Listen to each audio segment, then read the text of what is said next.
This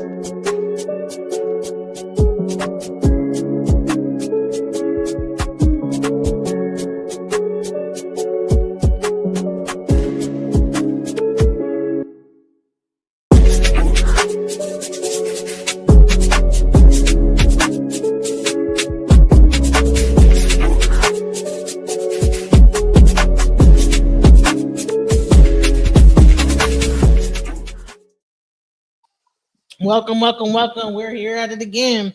This is Alchemizing Energies, the Opinionated podcast with Betty Fran and DJ. I'm your host, DJ Genesis Detroit. Today we are going to be talking about the Afrikaners. I'm sorry that I missed. I was supposed to come back the next day, but honey, I was tired. I did so much, and I had to take like a break. You know, sometimes you got to take a break from all this. You know, it's a lot of information overload. You know. You get on all these things trying to find the news story, and it can get overwhelming. You know what I'm saying? Just trying to watch this and why you get on information overload. So I had to take a break, y'all. So I took like a 3-day hiatus for a second. It's just been a lot going on through the week. It's been a lot. Man, I gotta go on. I'll be on Twitter. I'll be on TikTok. I'll be on this, and I did make a appearance on a Trick Nasheed a few times, and so I was going to play that so that you guys can hear. So that whole thing. So without further ado, let's get into it. Let's get into it. So this was I was on the Tariq Nasheed podcast on Twitter, and I talked about the whole as the Afrikaners, the South Africans. Let's go into it. I never said speak no English, nothing like that. In the next few months, if you see a video coming out of me screaming something like that or even more ignorant, just know I'm saying it 6 inches away from a white South Africaner's face. Because apparently they're coming to Alabama. I never said nothing like go back to Africa. When I tell you I'm going to put my whole body into it, I mean, I'm going to get that like deep chest voice. Just go back to where you came from. Anyway, yeah. Let me get some calls in here. DJ that crazy Genesis, hop on in. DJ Genesis. Yeah. It's Genesis, hop on in, ma'am.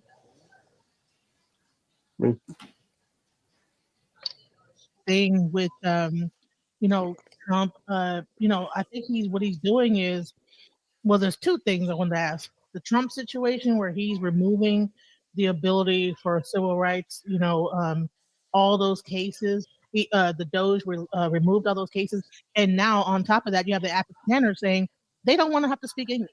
Did you hear about that? I didn't hear about that. No, that's funny. The Afrikaners are saying they do not want to have to speak English, and which is crazy. That's gonna get interesting because see what's gonna happen. The white supremacists here are gonna get tired of them. Yeah. Well, they already are. They have been on TikTok complaining about them and everything. Like they need to go back home, and it's getting real crazy. So. Have you been looking into that? The whole like anti-Afrikaner thing? I haven't but I know I'm not shocked. I'm not shocked at all. I knew that the white supremacists here, they don't want no broke outsiders, even if they're white. Yeah, see, they like white global solidarity, but they don't want no immigrants coming over here. They don't like that. So what's crazy is that people think that these Afrikaners are broke, but everything is they're not. They're not broke. They're not broke. And the whole like lie about genocide, there is no genocide going on. So you'll see that I'm about to bring up some videos where they're pretty much going to be like, no. So what is the reasoning then? Well, let's hear what this. I guess this is a person that's like a actual South African activist, and this is what he has to say. Okay. Did you guys see this? Julius Malema, he lets us know what he thinks about those 49 Afrikaners that went to the U.S. Listen. There are no Afrikaners who have been killed here in South Africa. It's not true. And there are no 49 Afrikaners who left South Africa. You all know that. It's a fiction. It's drama. America with drama is number one. That thing is Muvango. I don't know what is Muvango in Africa. It's just a drama. I believe they landed and then they waited for cameras, took them pictures, the next flight back to South Africa. If those people are farmers, it means there are 49 farms available. Why are we not expropriating them? Because they've abandoned them. But why is the media not telling us? Because they say these are farmers. Why is the media, through its own investigation, say to us, This picture you see is a Monica, farmer at there's this no distance. sound. They are not farmers. There's no one who left farming. So they can't hear it? Well, I couldn't hear it. I don't know what was going on. I couldn't hear You it. can hear that? I can hear it loud and clear. No, I couldn't hear nothing. I had to read it at the bottom. Can y'all hear it? Hey, what's up? Hey, thank you for the like. Can you guys hear this when I play this? You guys, can y'all hear Did this? you guys see this? Julius Malema, he lets us know what he thinks about those 49 Afrikaners that went to the US. Listen. There are no Afrikaners who have been killed here in South Africa. It's not true. And there are no 49 Afrikaners who left South Africa. You all know that. It's a fiction. It's drama. You know, America with drama is number one. That thing is Muvango. I don't know what is Muvango in Africa. It's just a drama. I believe they landed and then they waited for cameras, took them pictures. The next flight back to South Africa. If those people are farmers, it means there are 49 farms available. Why are we not expropriating them? Because they've abandoned them. But why is the media not telling us? Because they say these are farmers. Why is the media, through its own investigation, say to us, this picture you see is a farmer at this distance? They are not farmers. There's no one who left farming here in South Africa. I suspect that those whites were these ones who were looking after cars at the parking lot. They were attending to cars and they went to fetch them there. And they can't live. They will never live the kind of life they live here in South Africa, anywhere else. He said that those Afrikaners that left, they're not farmers, that they guard parked cars for a living, or else they would have never left South Africa. Do you think what he's saying is true? Let me know. Comment below. Isn't that crazy? And then we Yeah. find out that the main guy said that he was a tech guy. He was in the tech industry. So they're right. These are not farmers. So who are they? Right? And Right, then, who then are the guy they? gets on the news and is like, yeah, they killed my sheep and they did this and killed my cattle or whatever. But he lived in a 5-bedroom house. I don't know no farm that's like got this huge. Most farmers are like a farm. You know what I'm saying? Now, is that the one you're talking about who has the mining? Who has Yeah, he the had a mining operation. So what did they kill? Like in a mining operation, what are they going to kill? You know what I'm saying? mining Like, operation? It looked like you get a lot of money from that if you get like That's the diamonds, gold, and all right? of that. Digging. And if anything, he's hiring South Africans to dig up whatever ground to mine the ground, not a farm, right? So Yeah. if he's considering his mining operation into a farm. I don't really get why he's saying it. So they're bringing over either rich South Africans or they're bringing over Lord knows who. So let's get into it. And then so now you have also the white South Africans saying that that's not true. Let them all in. And then when you have a group of people that are actually being persecuted. So I am a white South African, born in South Africa, living in South Africa currently. And here's the thing, I don't want to get involved in your left and right and Democrats and Republican issue. But I wanted to highlight, as a white South African, I can tell you, first of all, there's no such thing as white genocide. Second of all, we are not getting persecuted as white people in South Africa. Please start educating yourselves on the stats. Stop listening to right-wing advocacy groups or some white guy with a long beard that pretends to be a farmer, but he isn't a farmer. He is, at most, an outrage farmer on the internet. Our commercial farmers, for instance, are not interested in this offer of refugee status in America. They're staying here. They have publicly stated over and over again, there is no land grabs, there is no white genocide, expropriation is not a problem because it goes through our courts here. So, start applying your minds on that end. Also, the group of people that you received, not one of them are farmers.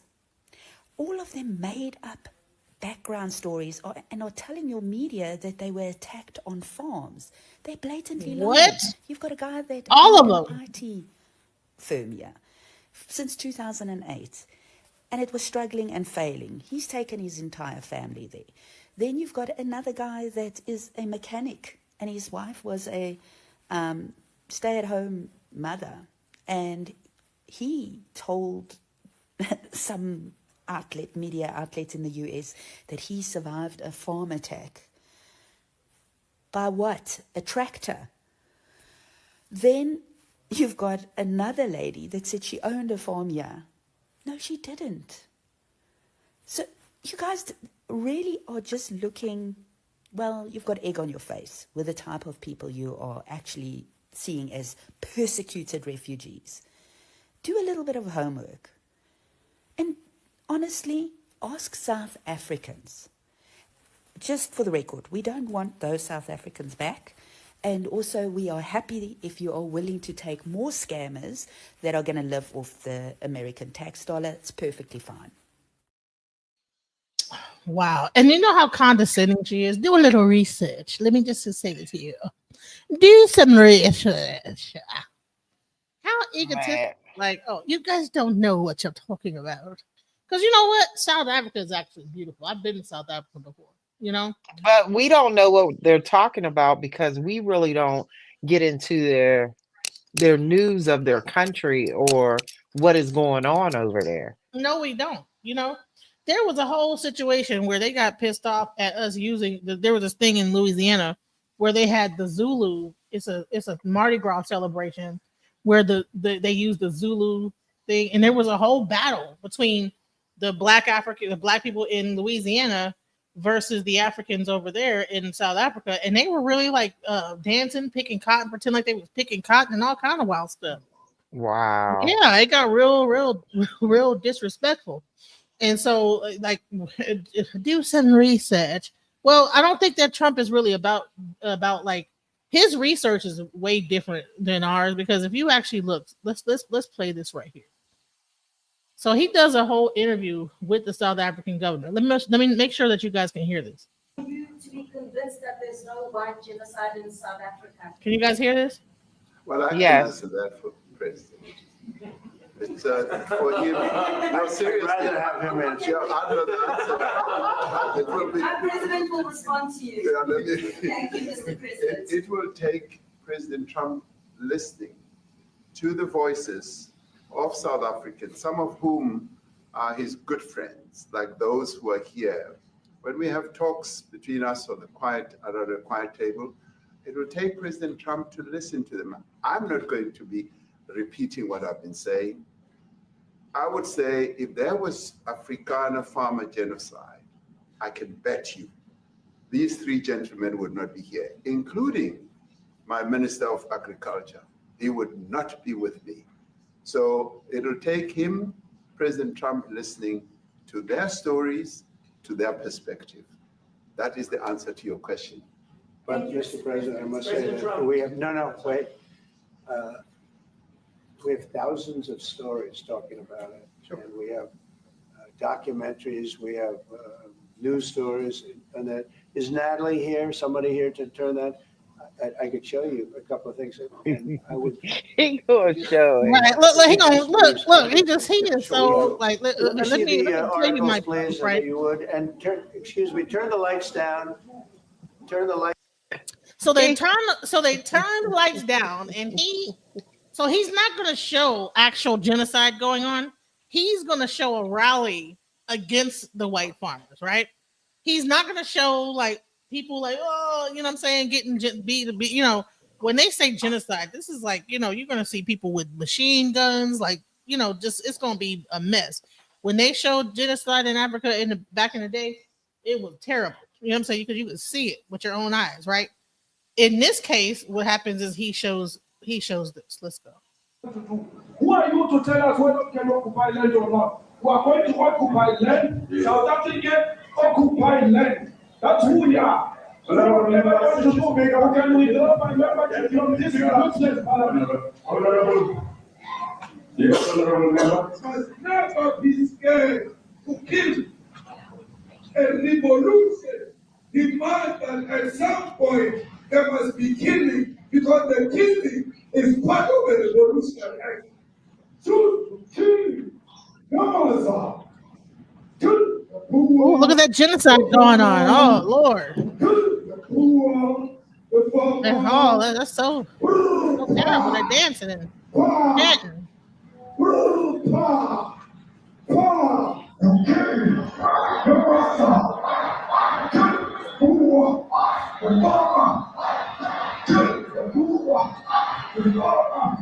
The man of PDiddy is a white man. So these people, when you want to hit them hard, go after a white man. Man, let me tell you something. This is probably scaring them in their boots. It don't even have to be a genocide. It could be the pre-thing, just like that many people dancing, talking something. Ruah ha ha. Just that alone is gonna scare the. It dog. just seemed like they was trying to get together, like all the farmers, and I just didn't see the genocide. And he was like, "Well, let's turn down the lights so I can show you this video." What is the video showing? People I don't know. People doing the toy. That's what it's called, the toy. Ruah ha ha. Like, oh, that's just It just seemed like they was just like coming together or something. I don't oh, that's know. genocide when in their eyes. That's genocide right there. Let's go. The king and heaven will pay because you attacked a white man. Not because Masaba and Soli will not be touched. They will be touched, government. But we are starting with this whiteness. We are cutting the throat of whiteness. Shoot, kill, Yamasa, kill the blue one, the farmer, kill the blue one, the farmer.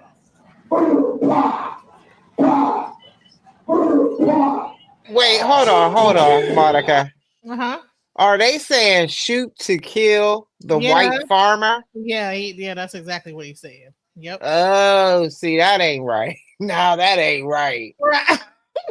They talk about shoot to kill the white farmer. What the heck? I'm thinking they coming together, trying to, I don't know, uplift the farmers all together. Like, but I don't know. What's so crazy is when I've been in South, I've been to Cape Town before.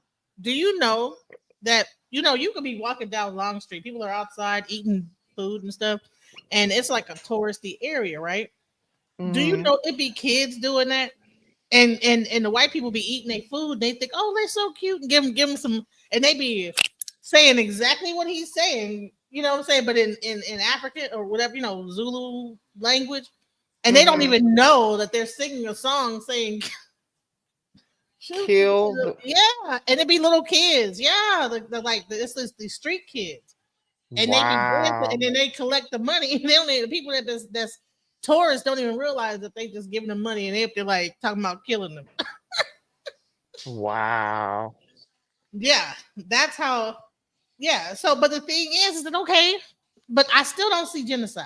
I don't see. Maybe it might be the prelude to it, and maybe that's what they're trying to hit up, but it's not. But I guess maybe they're talking about they rallying up to it, to get them. I mean, how would you feel if they were saying kill the black farmers?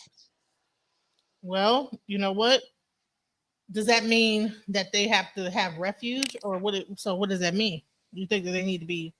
Are they refugees though? Because they had a rally that said that. Did anything happen after that? And then why is it that only 59 people got brought over here? 49. And why are they not even farmers? Right, 49. So now it's 49. I thought it was 59. Well, Mimi Blaze said they did. Oh, so you're saying that Mimi, you're saying that they did get they already got beat up and killed and all that stuff, or there was casualties.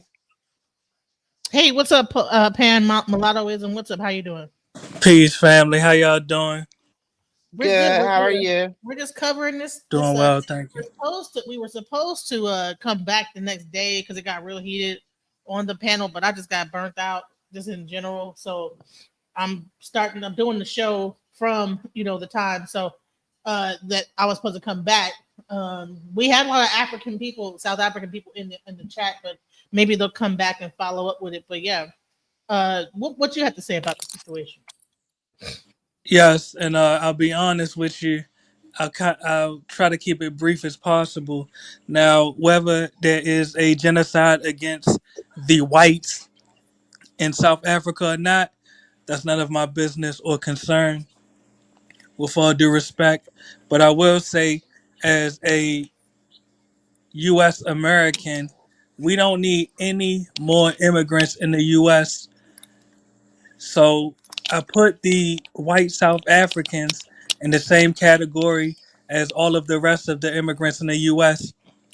They are complicit in ethnically displacing descendants of U.S. chattel slaves from our ancestral communities, and they are taking resources that are paid for by The our plugins. tax revenue. Mm-hmm. I'm gonna mute you real quick because I can hear you, Mavette, real quick.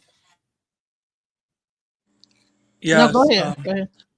well, literally, all immigrant groups, regardless of origin, they consume resources that are paid for by the tax revenue of descendants of U.S. chattel slaves. These white South Africans and the rest of the immigrants in the U.S., they will take housing and employment opportunities that could have went to unemployed and homeless descendants of U.S. chattel slaves. So, just to be succinct, as far as the white South Africans in the U.S., I'm against them coming.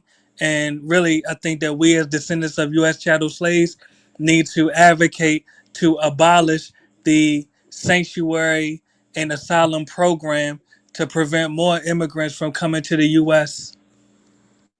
How could we do that though? Like how do we abolish that? What do we do? Yes, and I'm glad you asked.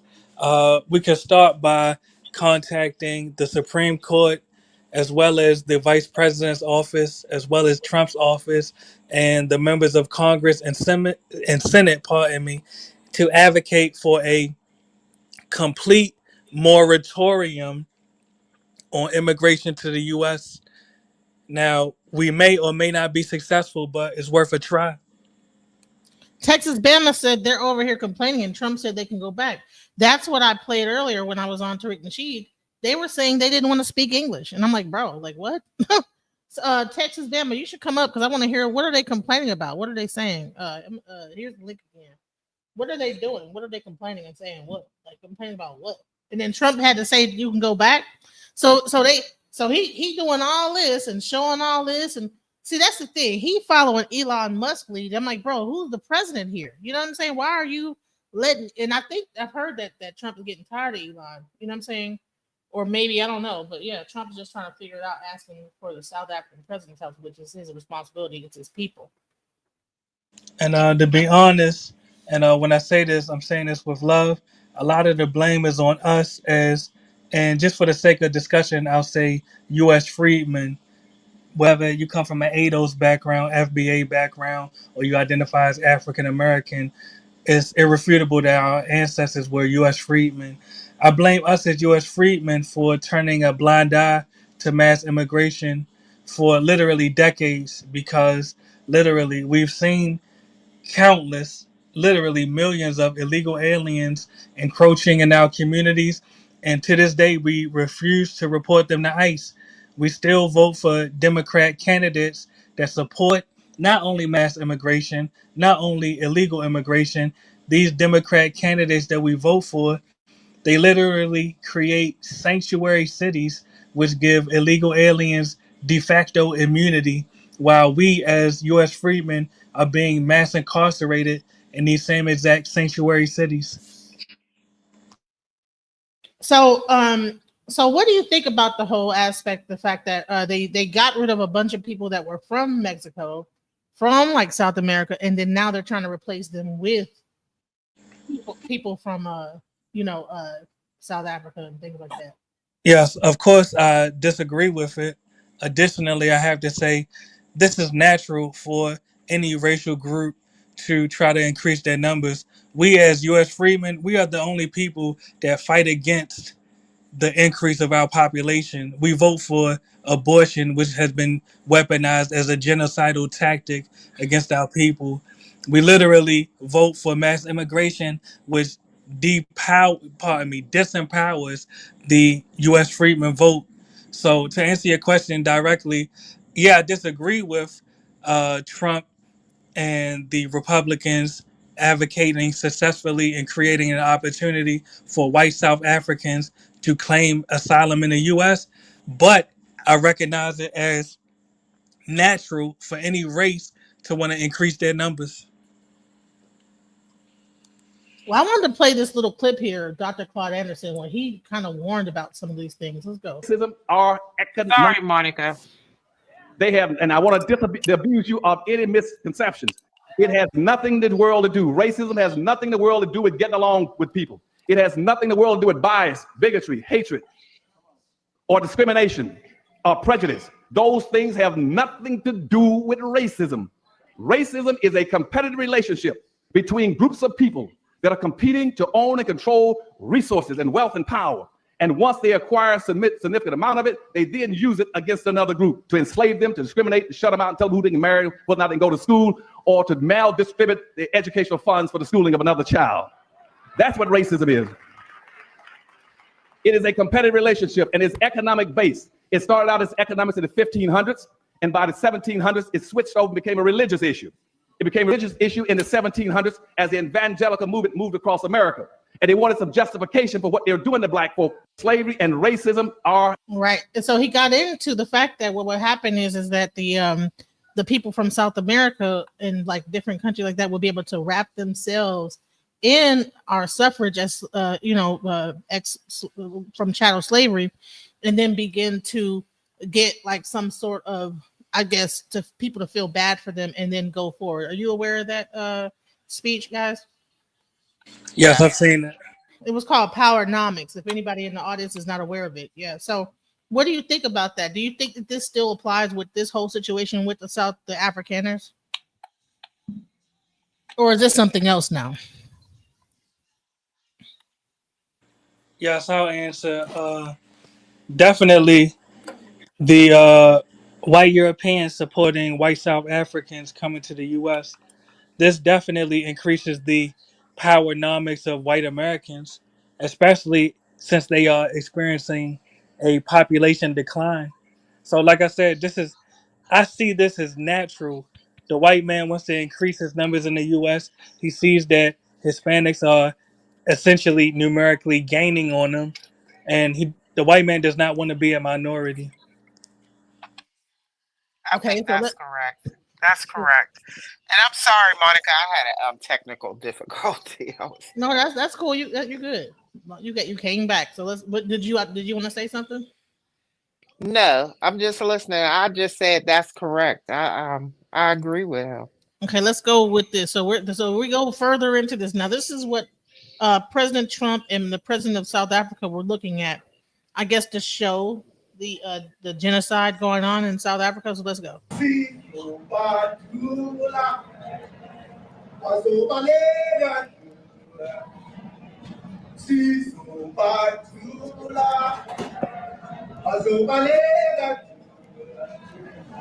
will expropriate land without compensation, whether they like it or not. If they object, they can seek refugee in America.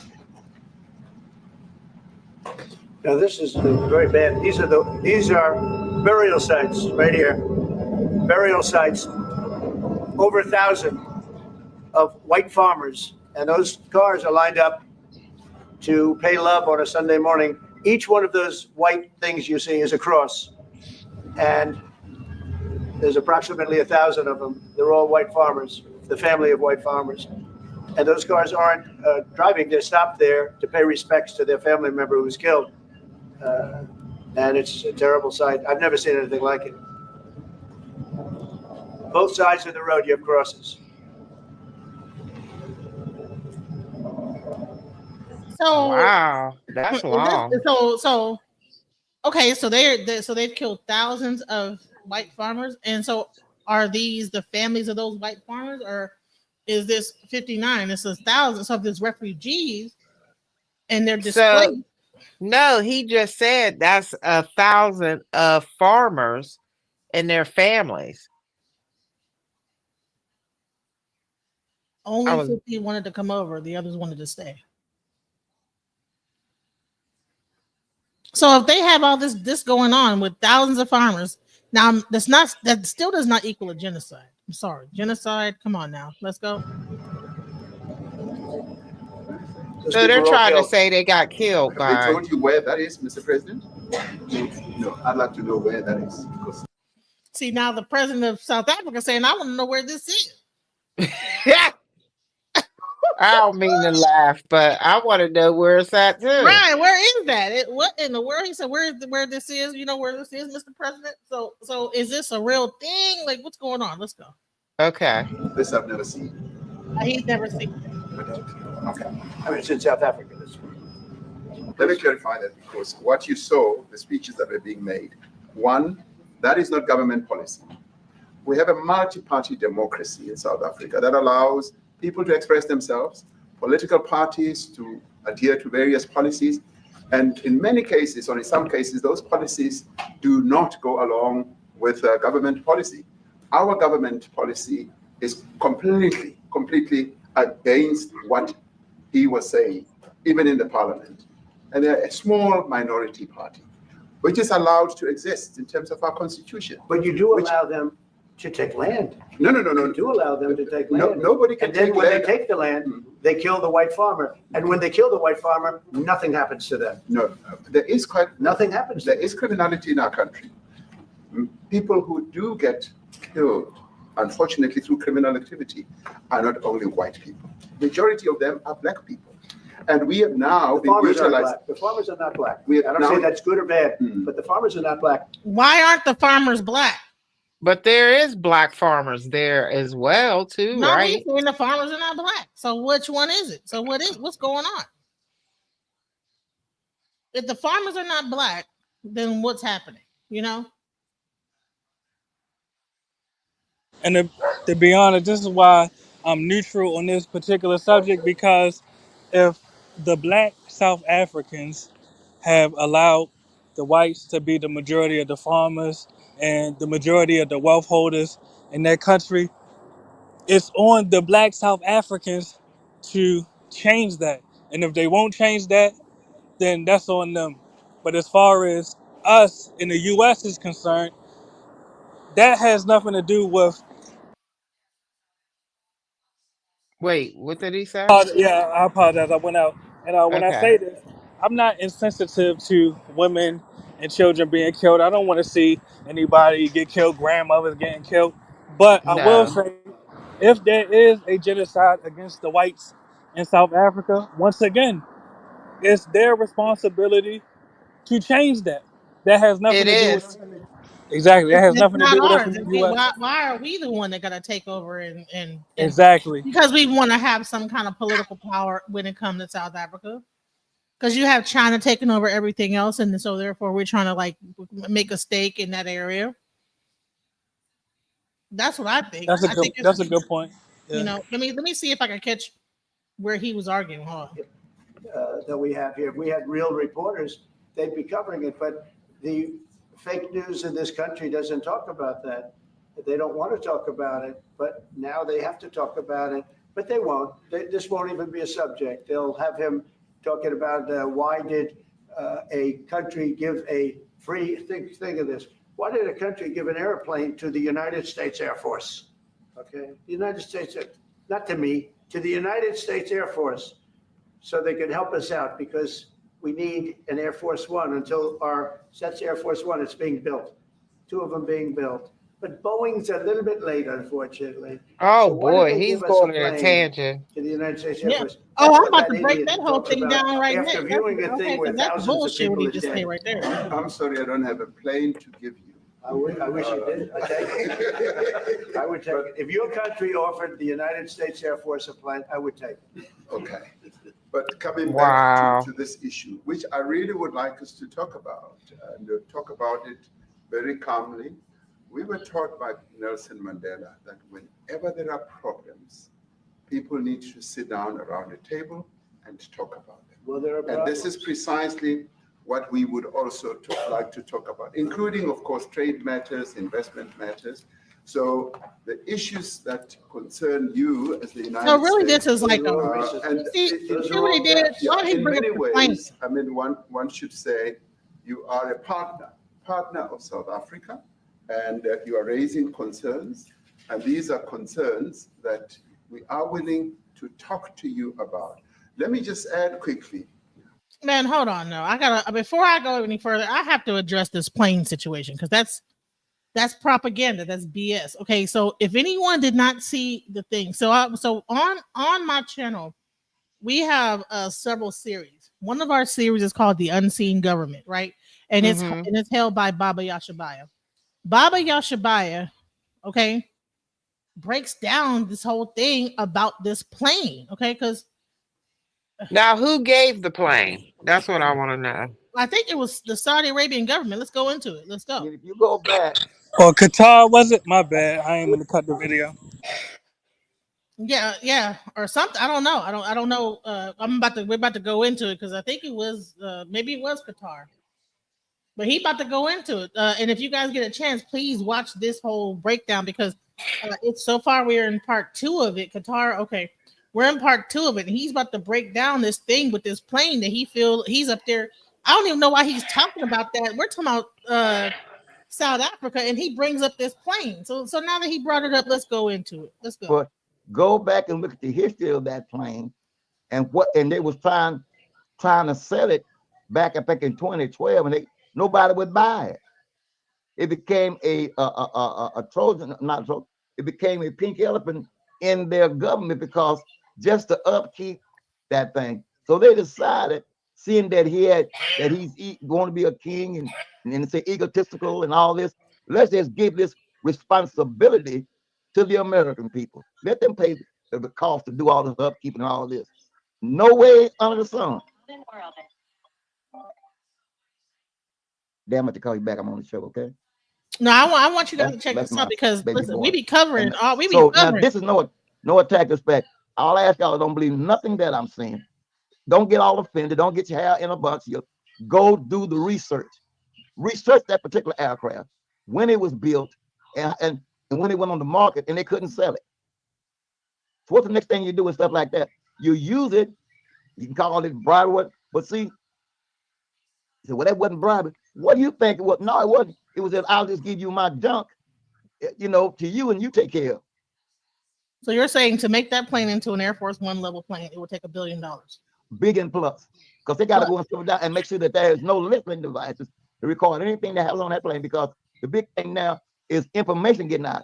Supposing they don't do that, and that plane got all kind of recording and equipment on it, and they can hear everything that goes on that plane.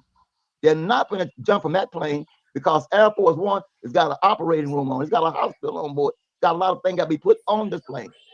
Be able to stay in the air and be refueled in air while it's moving. You understand? There's a lot of things. Being in the Air Force, we used to being in Air Force, they had aircraft that could refuel fighter jets while they're already in the air. They had tankers. This thing has to be set to be refueled while it's in the flight. So a lot has to be done. But you can ask what it would cost to take this plane and modify it to meet the standards that the government requires for this aircraft to be classified as Air Force One. Then it's got to be commissioned by the government, by Congress to become Air Force One. You just don't switch it over.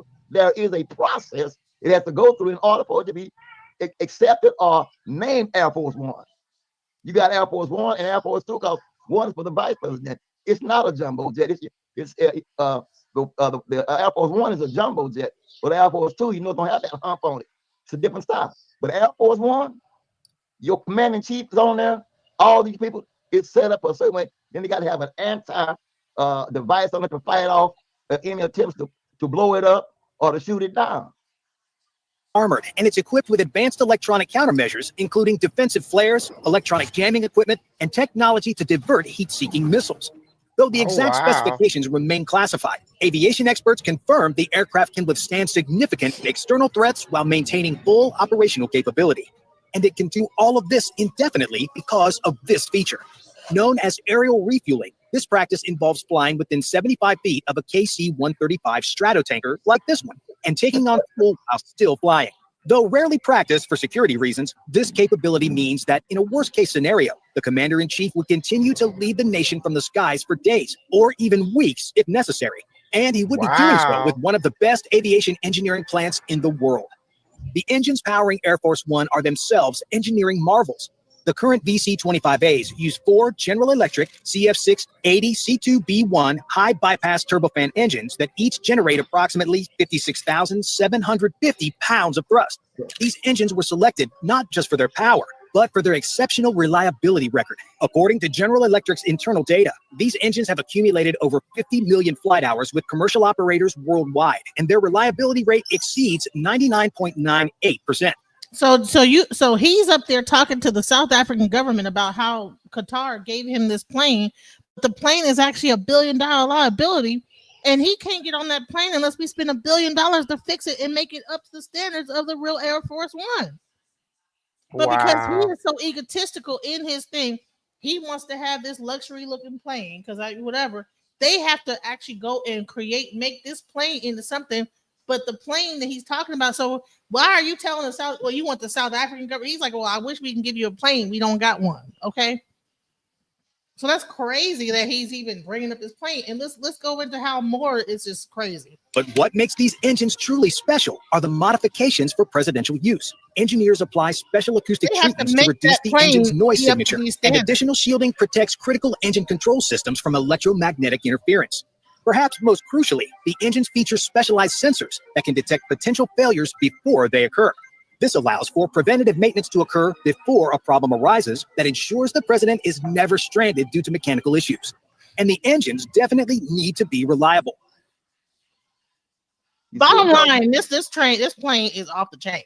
Okay? It's off. Yeah, I it's don't even off gotta the watch chain. the whole 15-minute thing to say this thing is off the chain. This plane is nothing to be F with. Nothing, come on. Air Force One ain't nothing to F with. Okay, so I'm surprised they got missiles that shoot out. And if you know what I'm saying, they probably do. It probably got missiles and all type of stuff. Somebody attack it, boom, it's release the missiles. Release the nuclear bomb, whatever the hell. But did you hear him say it? He can fly for a couple of days. Yeah, and still rule the country. Right. Wow, that's like crazy. But he up there, like looking down on the South African government. But then because he got a plane from them, and he like, well, I wish we can give you a plane. We can't do that. And this is the plane that he got from Qatar. So they just gave him this plane, and they're just the Saudi government said, okay, well, you know what? Here's another plane, and because of Trump's greed and whatever, he said, go ahead, and I want this plane. I want this. So this is the new plane from the royal family. To my what you call it, a state added to my assets. It could never. Do you get to keep these planes once So what the heck is so they gotta how are they gonna get this over to America? They're gonna fly it over here? Can it still fly or is it just sitting there? Just it's gonna fly over and it's going in storage. Wow. We're already $39.6 trillion in debt to all the other countries. Where we get the money from to modify this other plane that you need to make it even come close to Air Force One? Now, mind you, they got 2 of them. See, 2 747s, and you got the other plane that the vice president uses. They didn't bring that one up. That's what the version is. They can't put them both in there. You don't know which one that he's on because they are twins. 2 747s.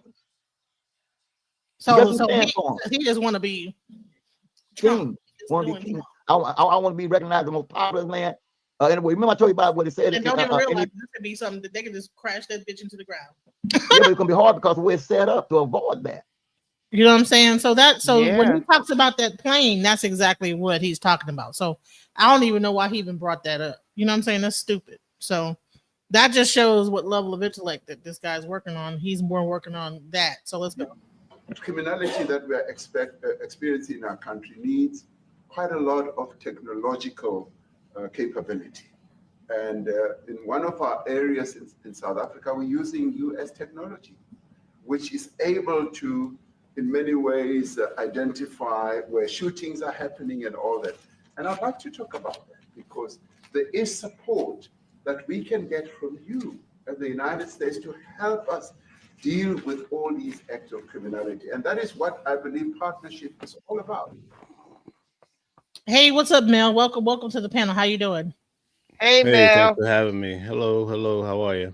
Hey, Yeah, hello. I know this is like a seg, like another lane from the trial that you've been following. We were going to cover that a little bit, either toward the end of this or we're going to wait toward tomorrow. We're trying to figure out what we're going to do. But what do you think about this? He just brought up this plane that Qatar gave him. I don't know why he's doing that with the South African president. Like, they don't have no plane to give you, so I don't know why you brought that up. What do you think about the fact that he brought that up in that situation? Yeah, I'm not sure. I saw it briefly. I've been in court so much with this whole Diddy trial, but I briefly saw the smoke that Donald Trump gave the gentleman. But all that ties back to Elon Musk and where he's from, and they're bitter with the South African people trying to paint them out to be. Um, I guess they just want to take over South Africa too, or whatever. So it looks like Trump is just all over the place, but he does have a great measure of let's call it racism. You can tell he doesn't try to hide it. You know what I mean? Do you think he respects the president of South Africa, or do you think he's Huh. Really? Is that a real question? Jesus Christ! And hell no. No. at Donald all? Trump don't respect. No, no, no. You have to be a totally different package in order to get respect from Donald Trump. So, what do you think about the fact that the president of South Africa is kind of like almost pleading with him in a way? Well, we have American technology in South Africa. We want to be an ally with you, and this, that, the other. Do you think that's a bad thing to do? Do you think that he should have been stronger in that moment, or what do you think? Yeah, I think he should be strong, but you don't know if that's his real angle or if they're trying to play on the president. I mean, who knows? I don't know enough about it. Like I said, I've been in court every day, all day. I was just breezing through Well, just to say hi. while you're here, we were going to go into the fact that even this is segue, into the trial and stuff like that. Like because we were going to cover a little bit, mainly tomorrow. But I wanted to ask the question: do you think that this trial is kind of causing people to, like, I don't know, get into their minds, like almost like in like a weird way, like perversion, when it comes down to this, because they're describing all these acts with this baby oil and things like that, and you have all these content creators, and when it's funny how they're describing things, but it's also like, you know what I'm saying? Because we had Armand. Shout out to Armand. I love Armand. He is hilarious when he describes some of the things that's going on.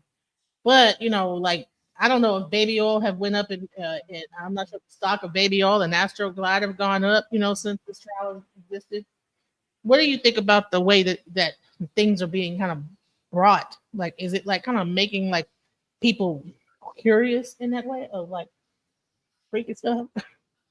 No, I don't think so. I think Chris Rock said it well in the video that he did about his divorce from his wife.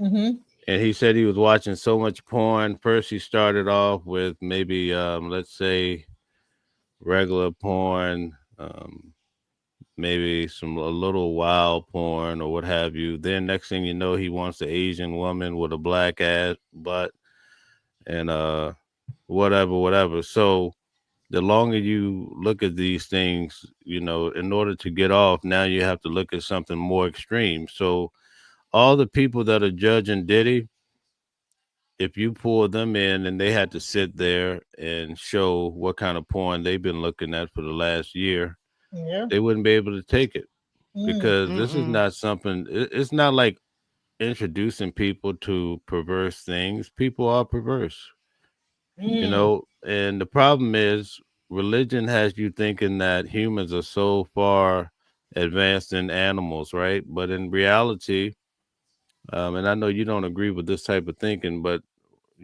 people are not that far off the scope. That's why we have to have these laws because in a natural setting, people do, bad things.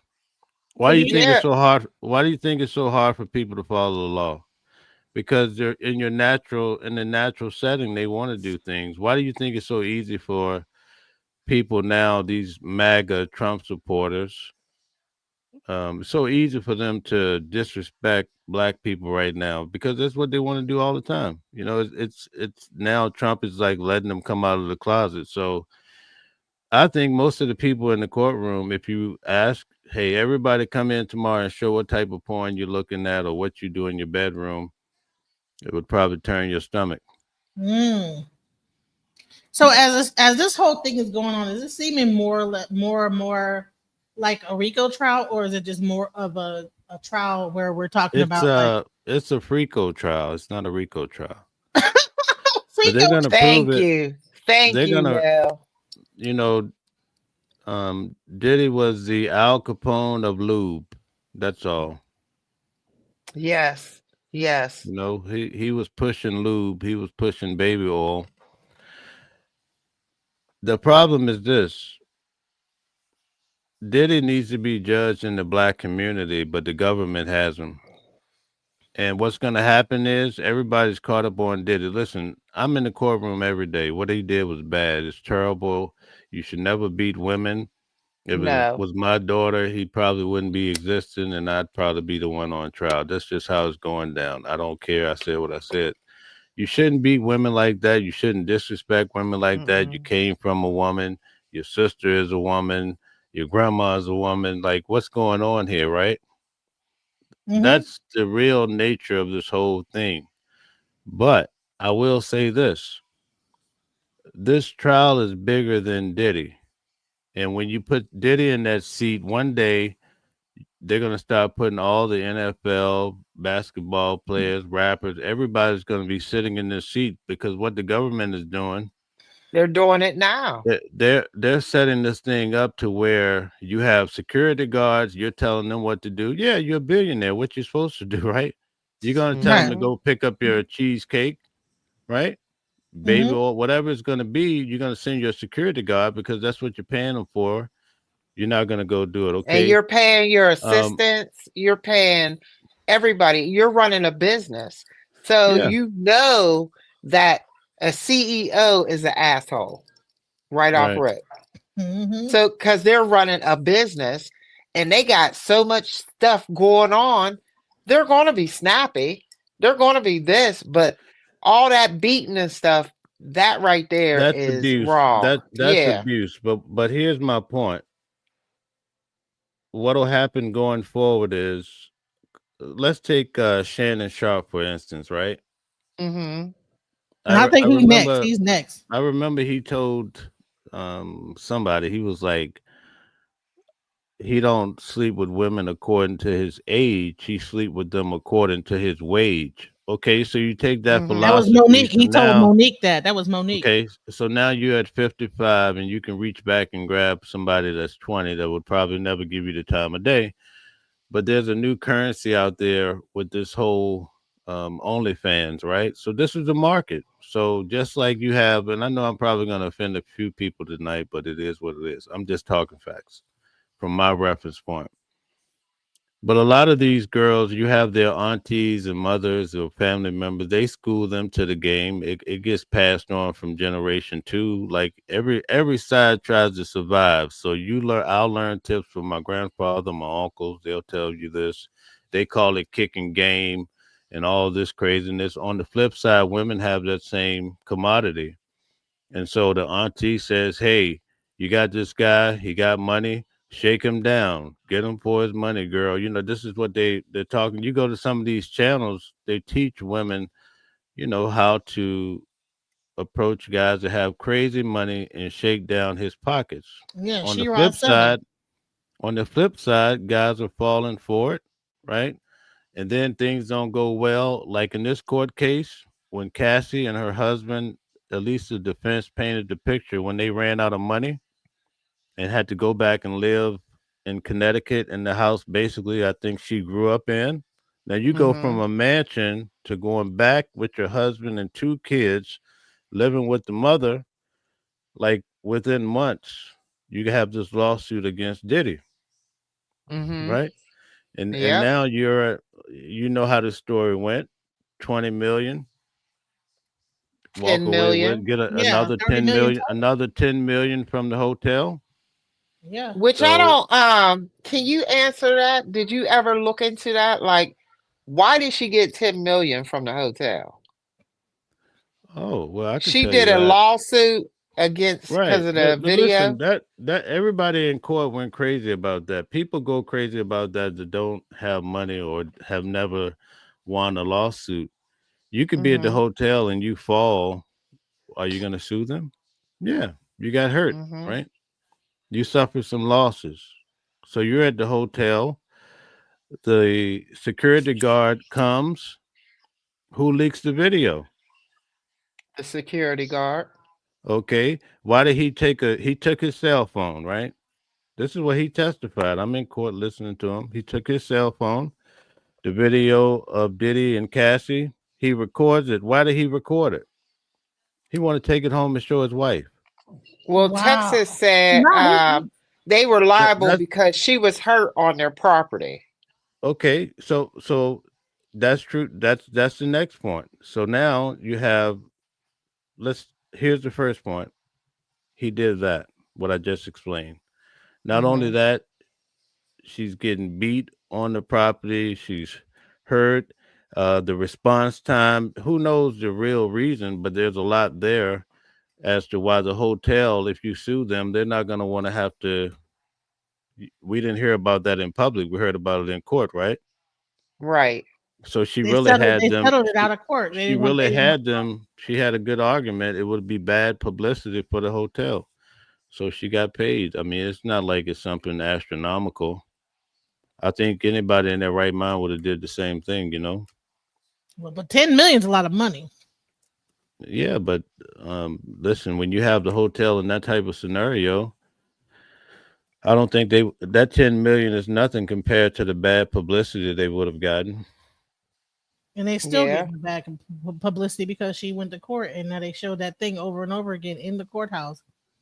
Yeah, So but the bottom line of my point is that the way this thing is heading, you're gonna have way more people taking this seat. We get Bill Cosby, you got R. Kelly, you got Diddy, and Suge Knight's in jail. I mean, the list goes on and on for all the people that were prominent when I was coming up. Most of them are either dead or they're locked up. And this case is going to set a precedence for many more people to go under because if you don't behave yourself, But these type of things are going to happen. R. Kelly was a kid. He messed with little girls. That's different. Is Diddy messing with little girls? Cassie was No, 19. That's of age. I get, but what I'm saying is I'm not talking about what they did. I'm saying where they are, and Right. they're locked up. Whatever the reasons behind they're locked up, they're locked up. So that's my only point. R. Kelly really went low, but at the end of the day, all of this stuff is real bad. but you know what's crazy? The Weinstein case is right across the street from the Diddy case, and you're not even hearing nothing about that. Yeah, because he already was convicted. He's trying to appeal. He might even win the appeal. But Diddy, obviously, he has, most black people didn't even know much about Harvey Weinstein or whatever. Mm-mm. So Diddy really, everybody was dancing to Diddy. I mean, when I see the jurors looking at Diddy, it's like you could tell that they have a deep affinity for the guy. Really? And when these witnesses come in like Don Richard and they give these testimonies and then the defense pull them apart, you can see the jury be like, I told you, that they're very expressive among each other. So I Mm. wouldn't be surprised if that's how he gets out, if he can influence a jury member to stand strong and vote differently. It's quite possible. But other than that, the prosecutors are dropping the bombs on him every Yeah, day. I heard So, today was like crazy. I heard that they really They was. dropping the bombs. What type of well, bombs? today Because we didn't have court today, so people are. no. I noticed that people are actually making videos about court today, and there is no court today. They just lie I mean, these big channels today are saying, "Oh, day 10. Yesterday we walked out of court. We do not go back until Tuesday of next week." But Yep. again, if you don't know any difference, like most of the stuff, like this video going around about Prince, that's not true. I'm in court every day. There's nothing in there about Prince. And I sat there and I listened to this video All on Facebook. because Cassie said she was at the Prince party that was in the basement. Yeah, but I'm talking about this video going around about Prince. And it's all these fake stories that Oh. are just insane. That's different than her mentioning Prince. They've taken it now and made this whole story about Prince. There's different versions of it going around. So that's all I'm saying. People are just making stuff up as they go. So there's Yeah. supposed to be like some witness number 2 or something like that. Victim number 2. That's supposed to be like the secret victim that she didn't want her thing shown in court because she might get doxxed or something like that. I saw that on Tisa Tales where she was saying that this person might get doxxed, so she don't want her thing to come out in court, but that this might be the thing that is like the RICO aspect of where she was coerced and this, that, the other. Did you see the same thing? Yeah, that was in No. the opening statements. She might testify, she may not. I think witness number 3 is the one that's definitely not coming. Or, I mean, that could change too. You never know. But yeah, witness number 2, I believe to be Gina, based on how they broke down the opening statements. And then I think witness number 3, according everybody's saying different in the media, but when they did the opening statements, they talked about Mia in that number 3 spot. So Mm-hmm. it only makes sense to me because they talked about Cassie, Gina number 2, and then they went to victim number 3, which was Mia, which was his assistant. So it's quite possible she don't come. Kid Cudi, he came, he gave his testimony. He talked about the burglary. He talked about the arson, how they cut open the top of his car and basically set it on fire. The next witness on Tuesday is going to be But Kid Cudi, when Capricorn. Yeah, Capricorn is coming up next. yeah, So Capricorn Clark. Capricorn is allegedly she was kidnapped in the event that involved Kid Cudi. So it only makes sense that they would bring her next to show not only that the burglary happened, not in the arson, but now Capricorn, who Kid Cudi talked about, she was Mm-hmm. actually kidnapped during that same process. So that's why on Tuesday I'll be excited. I'm looking forward to seeing her. Yeah, Do you me too. Me too. so are we moving away from the whole Cassie narrative and going moving into something else, or is it going to always be centered around Cassie's experience? Cassie is long gone. Cassie was over earlier. So now they're going through, they're really showing with each witness the reason why they're calling it a RICO. But do you feel like it's Rico? I don't still feel like it's Rico. I don't. I feel like it's abuse. Like he really abused that girl. Like he I beat mean, her up. he abused everybody because if Okay, he's so kidnapping people, that's a all that's right. All right, so let's do this and then I have to go, unfortunately. So Okay. I'm just gonna, since you don't think it's a RICO, I just want to get your viewpoint on a few things. Just I'm gonna go back through the timeline from what I remember sitting in trial, and Okay. I'll see what you think. Did it beat the ass of the chef Mm-hmm. because she did not prepare the eggs properly? Which was He told Cassie, right? nope, nope, nope. Follow me. The chef, Okay. Miss Mm-hmm. Jordan, whatever they're calling her. Okay. The executive assistant to Diddy came in, and Diddy Mm-hmm. told the executive assistant that the chef beat him and to go file a police report that stated the opposite. In court, they're calling that obstruction. Do you think that's obstruction? Yes, Okay, so I that's do. one thing. So Mm-hmm. so you're saying one already. The second count in this case is fraud, force, in coercion. So Mm-hmm. in the video, she's trying to get away. Diddy comes down the hall.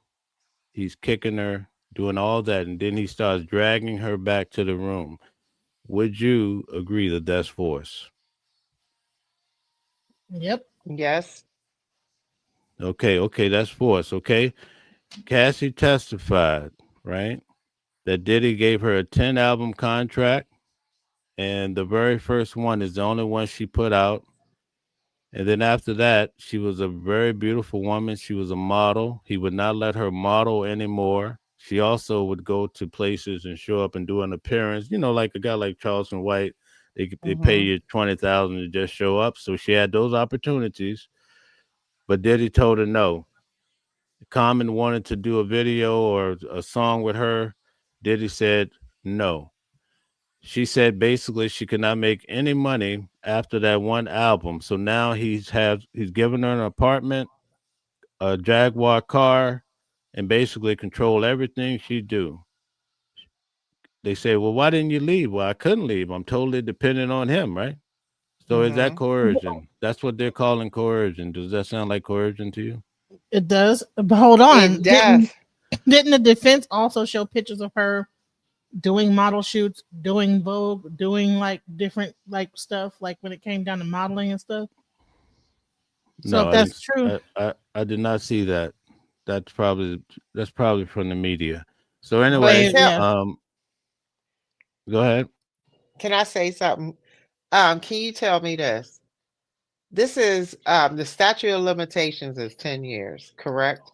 So Okay. 2014 is the cutoff date of all this stuff that's going on. So why is it in court? I don't He know. must have Why something to is do. it? The judge Because is what? There's no limitations for a RICO, that there's no. RICO. That's why they're doing the RICO so that they can get around these dates, and that's what Oh, people the people 10 are years. pushing. People are pushing that, but obviously the judge would know that and would say, "Oh, we could only go back to this point." But anyway, I Right. don't want to lose. I don't want to lose my train of thought. I want to really build this out for Okay. you because you don't Okay, think go it's a ahead. RICO. Okay, I don't. so okay, burglary, breaking into somebody's house. Um, and they talked about how his dog was traumatized and all this type of stuff. Do you think burglary is solid in this case from what you've heard? I don't think it's solid You don't think it's because solid? I don't think it's solid because he don't know if that was him in his house at all. How do he know? He said on the stand he don't know if it was him. And then they said We're Did not he file? listening Did to he the file a police we're report? not listening to the same case because I'm in the courtroom and that's not what I heard as a testimony. Diddy's Did, not contesting the burglary part. The part that's oh, being contested is the arson because you right. can't prove that he was there, but the burglary part is not being contested. But did how he? So Did see about he? that Hold on, so how, hold on. so Quick my question, man. how Did he about the file a police? finger but how about the fingerprint? The fingerprint from the defense said it was female from the DNA. DNA. Yeah, Mm-hmm. it was DNA. Right. So that came out in court. I heard that. And that's involving the arson on the car. But going back to the burglary that's not being contested. So in court, you have Kid Cudi, he's with Cassie, they're together early in the morning, something of a sort. Capricorn calls Cassie and says that she's in the car. They took Mm-hmm. her by force, and she says that Diddy and another person is in the house. You can imagine she's going to testify to that on That's a Tuesday when witness we go back to testimony. court. Okay. Mm-hmm. Yeah. Uh, Kid Cudi says he's on the phone with Diddy while Diddy in the house. Diddy Mm-hmm. tells him. Diddy tells him where he's at, according to Kid Cudi. You But see what what I'm if he saying? was just trolling? What if he was just See, trolling? you could argue all that, but in court, the defense didn't argue that. So someone would have to Right. be thinking like you to come to that conclusion. In court, I'm telling you, it's so tight. it would blow your mind how Here's a tight question though. the defense didn't really do. I didn't think they did a good job at putting enough doubt. I think everybody walked away not only thinking he committed burglary, but also that he did the arson, because Kid Cudi said after that happened, there was no Mm-hmm. more instances of anybody burning his stuff. His life has been peaceful before that, after that moment, and prior Mm-hmm. to him and Diddy having to run in. Go ahead. Yeah, I have a question. I have two questions. So, did Kid Cudi? Number one, the first question is, did he file a police report when that whole thing went down? That's number one. Number two He is did. there was something that happened where he said that he was The sitting in police, front of Diddy, and then Diddy had a shirt on that. I'm not sure if this was in the trial or whatever, but I know I heard it on the news that Kid Cudi supposedly like was sitting in front of Diddy, and Diddy had a shirt that had pictures of like people with like like those masks or whatever that look like you're robbing somebody, and it said a certain thing. Was that ever brought up? Like that he sat there with Diddy and he had this like kind of taunting T-shirt on that let him know that he was the one who did it. I I didn't hear didn't hear that out. that. I didn't hear I that didn't from hear Kid that. Cudi, but I will tell you that the police did show up. There was a police report. Police came to the to the house. So They hopefully the came police will come up and they came for the arson too. And the defense, see what happens is they're not closing a lot of gaps. So what happens is they say, are you aware that the DNA belonged to a female? But you never get a full closing of the gap to proving like it was this person and it couldn't have been Diddy because he was way over here. They're not really, Mm-hmm. they're just creating a little doubt and the case keeps moving on. they're moving too fast. Sound like they're not. Well, maybe that might be their strategy. Because listen, let me tell you something Mm-hmm. before I go. One thing I noticed, and I was wondering, I don't think most people are getting it, but Agnafilio, what he's doing, he did it with Carrie Morgan, and he did it with the mother, Mm-hmm. Miss Ventura. All he did was basically, he also tried to do it with the second, I think, Kaplan. I saw him do it. So whenever they have a witness that's troublesome, all they do is they question the defense. They question them about Diddy, and the person sitting there describing how what a great person Diddy was. He changed his life. He's so Mm-hmm. wonderful. And so what happened? Here's an example where they did this with Carrie Morgan, and she Mm-hmm. painted this beautiful picture of Diddy. Then they put a little doubt in there because they brought up an email that she had sent Diddy. It almost made it seem like maybe they could have been intimate, or they left it to it where your imagination, because she was so despondent and she shut down on the stand. So you're Mm-hmm. like, either they slept together or she was a part of the freak off. They left it there to where you would doubt her character.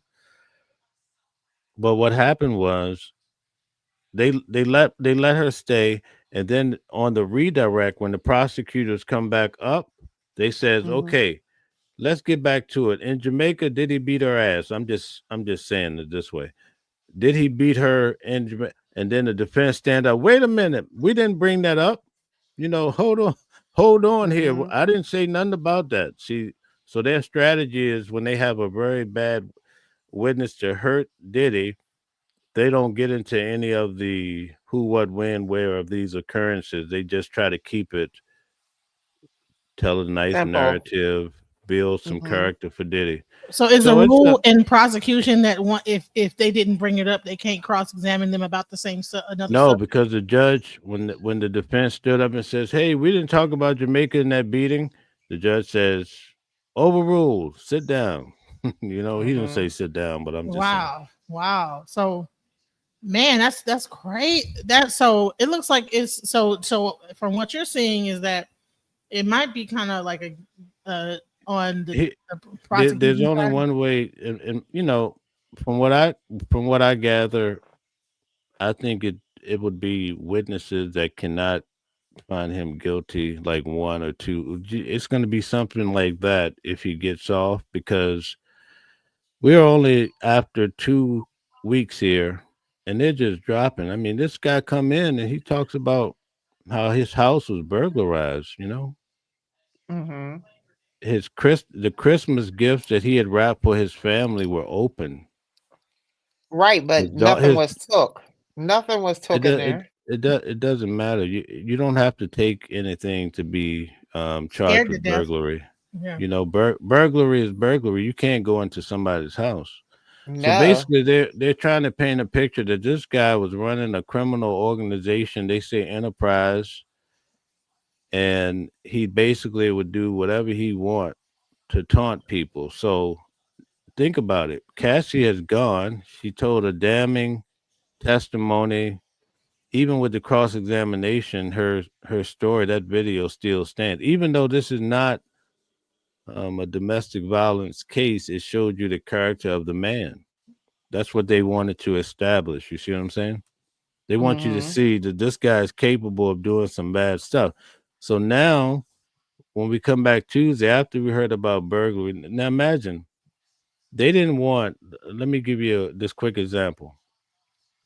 They didn't want.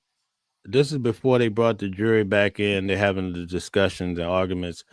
They didn't want to talk about how the dog was traumatized and how Kid Cudi felt like the dog was never the same after Diddy stuck the dog in the bathroom, allegedly, right? Did he? And rest in peace to his dog. And The they dog and they died. said, yeah, the dog died. But they said because of the way it might affect the jury, the way it just might affect the jury. So the angle they're trying to, in many ways, protect the defense. The defense is trying to get all the stuff thrown out, but this stuff, when these people got on the stand, this stuff still comes out. Mm. Kid Cudi still said, he was like, when he started dating Cassie, he was like, I knew Diddy did it because Diddy was known to being violent. Objection, too late. Right. It's too late. He already has Said it. Yeah, revealed that because Diddy had he this. had that reputation. Right. There you go. That's my point. So I Do rest you my think? Do you case. think that? Do you think Jennifer Lopez is going to come up there at all? Or people like That really would high? just be, listen, that gets to be too much.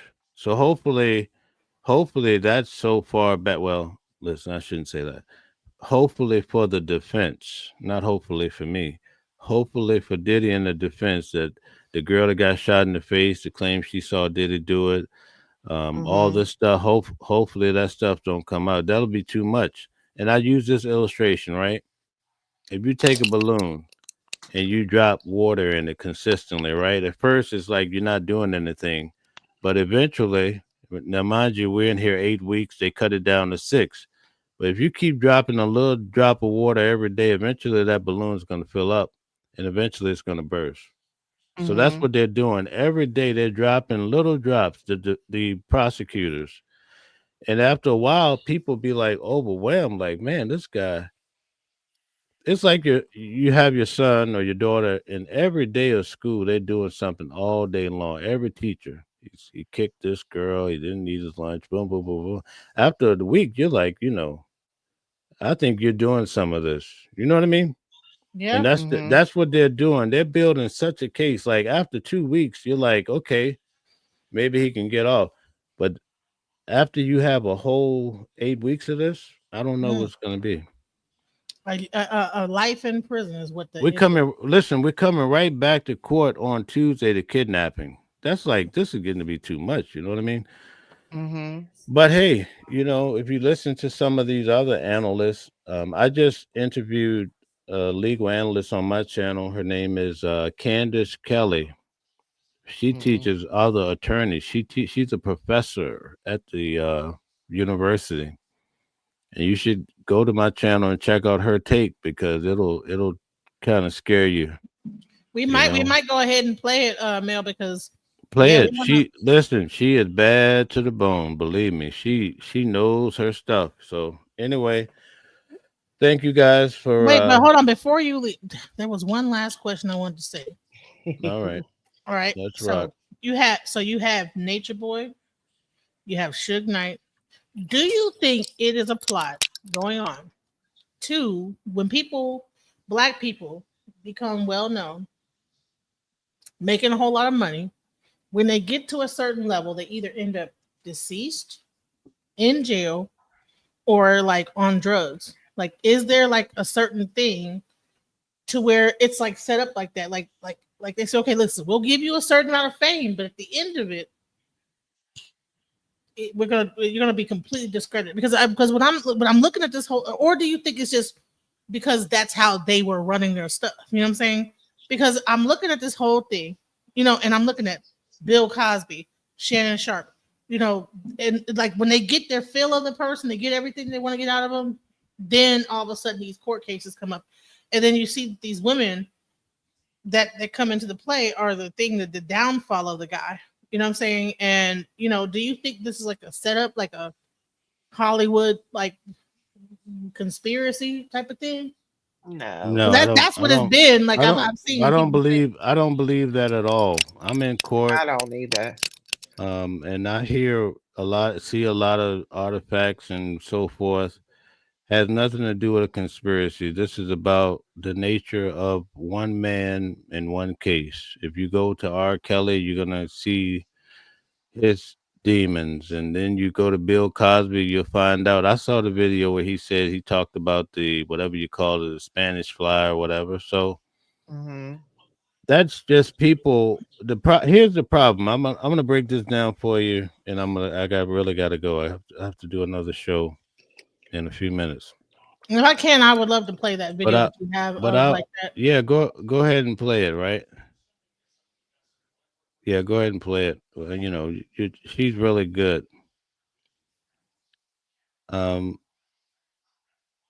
go ahead. I'm about to find it and play it real quick. But go ahead and say what you were saying, because like I've been watching stuff that's saying that it's the whole thing is conspiracy against the successful black man to when they get to a certain level, that's how they bring them down. And I'm like, well, I mean, but they would not be able to bring them down if there was not no foul play going on.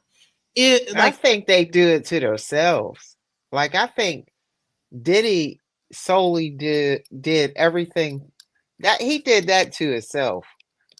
I mean, he could have went a different. Or is it a route. matter of trauma? Because I've heard that there's people are still questioning whether or not his mom is his aunt, or if she. Come on, don't blame it on the mom. Do not blame it on the mom. That was him. Well, no, because wasn't he raised in like some kind of a crime family to where he saw that growing up. And I mean, if I was a defense, I would probably not. That would not be a good thing. You say, okay, look, he was raised in a certain family where that was going on. I don't know. I mean, from what I hear is that his father was the right hand man to the same guy that they made the movie about. But his dad, Frank Lucas. Yeah, Frank Lucas. Yeah, but his dad passed away, and he was still young, and his mother was a single mom. Oh, okay. See, there's so much crazy stuff in the media. It's hard to really siphon through what's real and what's fake. Do you think that this is designed to be confusing like that, media wise? Like, because it's hard to even figure out where to even get the information from. That's why I got kind of sensory overload. I had to take some days off. Like, man, what is going on? Yeah, because there's a lot of conspiracy theories out there, and can I just say this? People got a lot of false things. Go ahead. False information.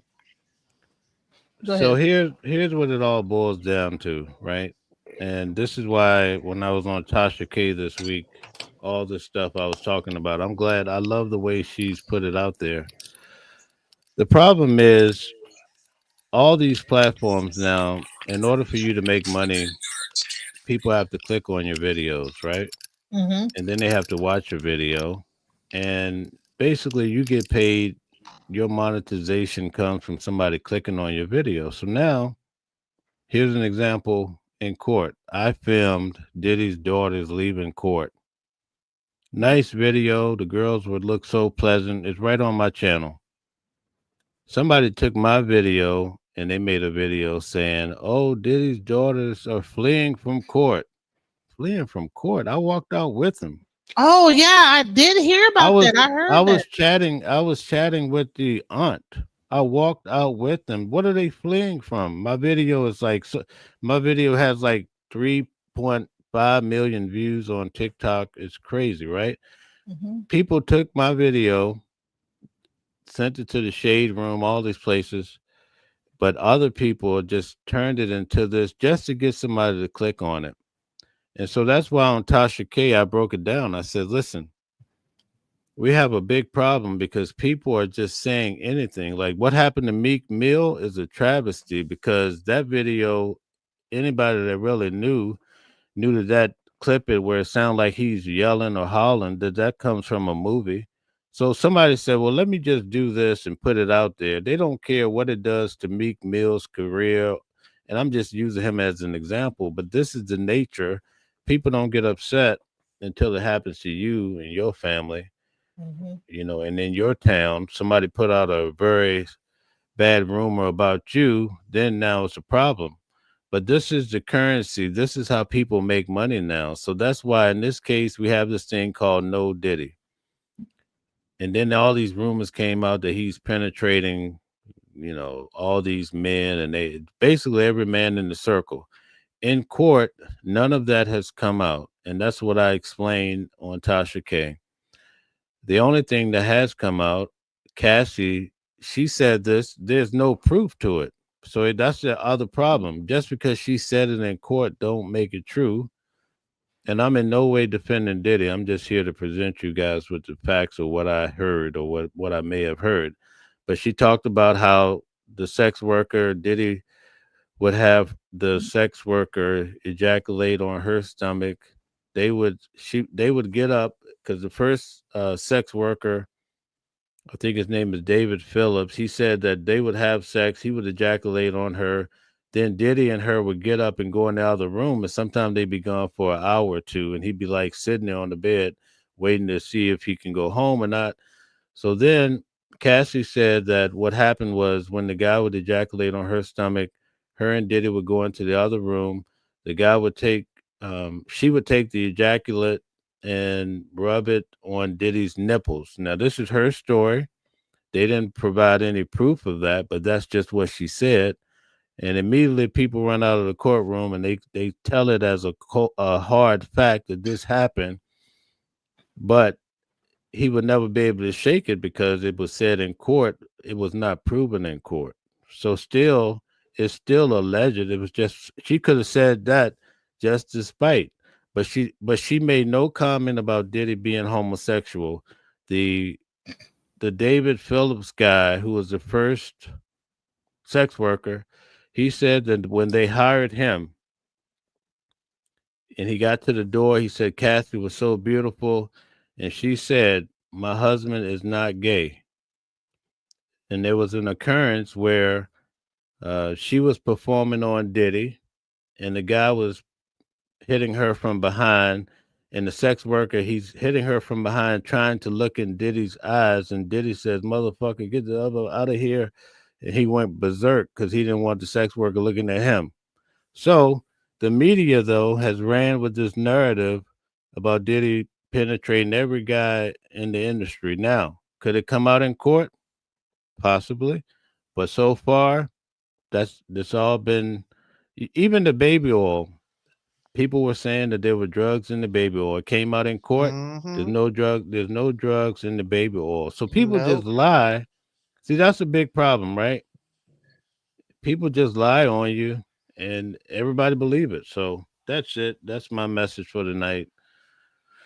It's been a Well, long thank week. you, I ma'am. go to court. I go to court every day. I get up at 3 o'clock. It's a long week. So, um, I just have to enjoy these moments. We get 4 days off, and then Tuesday I'll be back at it. So I try to But come back and I try to report to you guys what, if you listen to, I did a whole live with Tasha K. She chopped it up into a lot of videos. I'm so thankful for her. Mm-hmm. And we're doing a lot more work together. I'm glad to. I like working with her. Let's yeah, just I've say it that I've way. seen I've seen your Tasha K stuff. It's really good. You And know, I like working. I like working with you. I only work with certain people, and the key part of it is that I like them, and So there you go for tonight. I know I And talked and about a and lot of. and one last thing, Oh my testimony is considered God! One evidence. more last thing. I'm trying. Go So ahead. if a Testimony. person gives a test, they have to swear on the Bible, even though they might not even believe in the Bible. I don't know what that's about, but so if a person says something in court, then it's considered to be, it has to be, oh, the whole truth, nothing but the truth, right?